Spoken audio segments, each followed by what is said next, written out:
Joseph fell on his father's face, wept on him, and kissed him. Joseph commanded his servants, the physicians, to embalm his father, and the physicians embalmed Israel.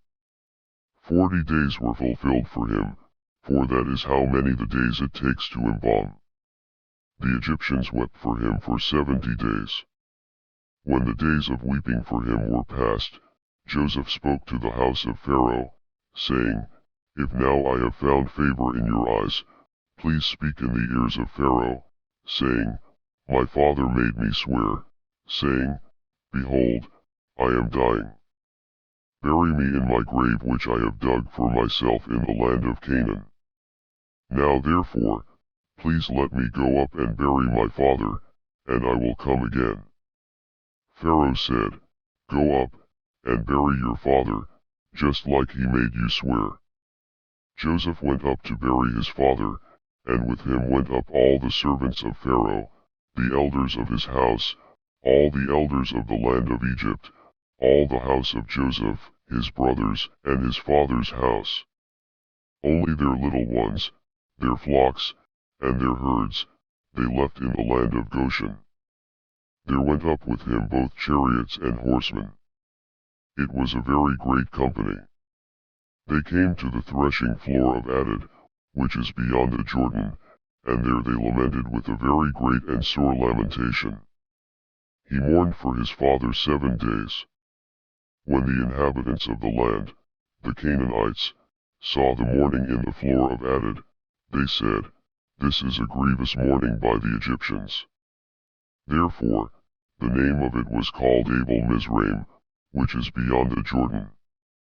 His sons did to him just as he commanded them, for his sons carried him into the land of Canaan, and buried him in the cave of the field of Machpelah, which Abraham bought with the field, for a possession of a burying place, from Ephron the Hittite, before Mamre. Joseph returned into Egypt, he, and his brothers, and all that went up with him to bury his father, after he had buried his father. When Joseph's brothers saw that their father was dead, they said, It may be that Joseph will hate us, and will fully pay us back for all of the evil which we did to him.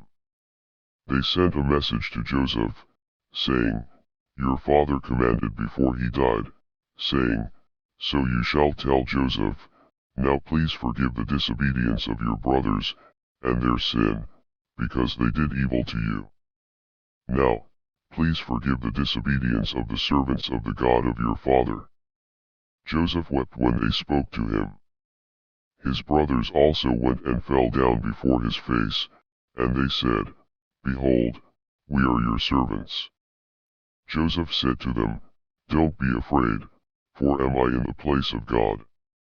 As for you, you meant evil against me, but God meant it for good, to bring to pass, as it is this day, to save many people alive. Now therefore don't be afraid. I will nourish you and your little ones. He comforted them, and spoke kindly to them. Joseph lived in Egypt, he, and his father's house. Joseph lived 110 years.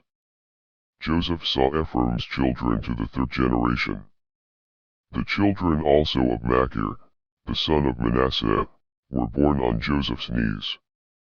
Joseph said to his brothers, I am dying, but God will surely visit you, and bring you up out of this land to the land which he swore to Abraham, to Isaac, and to Jacob.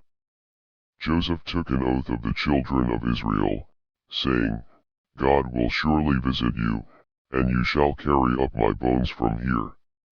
So Joseph died, being 110 years old, and they embalmed him, and he was put in a coffin in Egypt.